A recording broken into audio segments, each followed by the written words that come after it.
lab, and I want to take you through one of my evil twin amps, explain to you why I decided to build it, and when you see the quality of the amp, I think you'd be really impressed.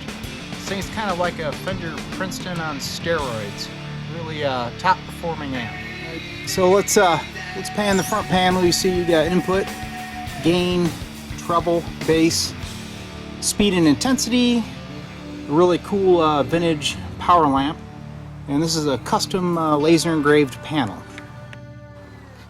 Okay, so the back side, take off the kick panel. You can see a pair of 8-inch Jensen ceramic speakers.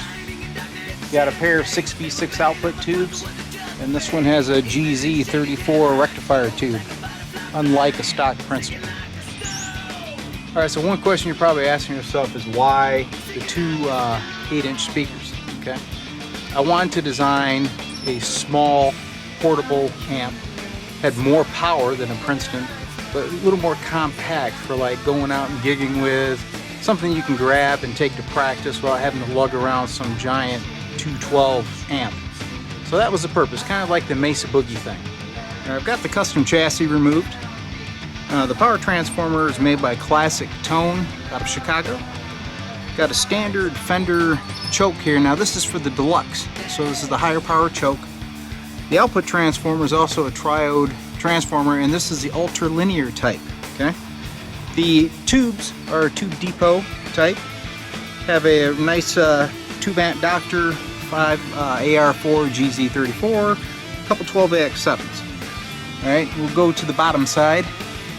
Now this thing was based off of a Fender Princeton circuit board. I buy these from Watts Tube Audio, and it's a really nice board. Of course, I use all sprayed caps. Everything's point-to-point wired, no circuit boards. This chassis was actually custom made.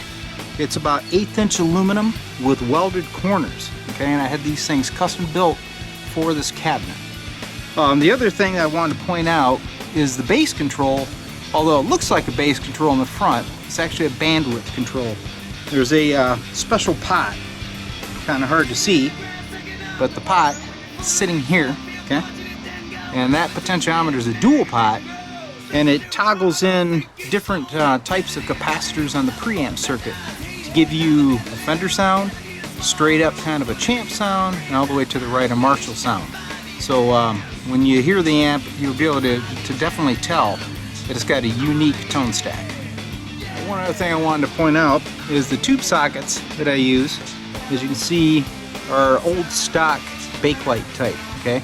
I don't put any of that China junk in mine. You're not going to see those crummy little white porcelain sockets.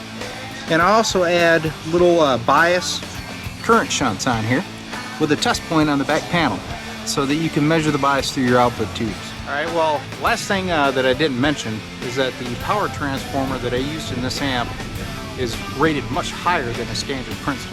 So this isn't your 10, 11 watt amp, this is more like a 15 to 18 watt amp, okay? So I've got some clips here, you can listen to it play and see what you think about it. So appreciate you watching my demo.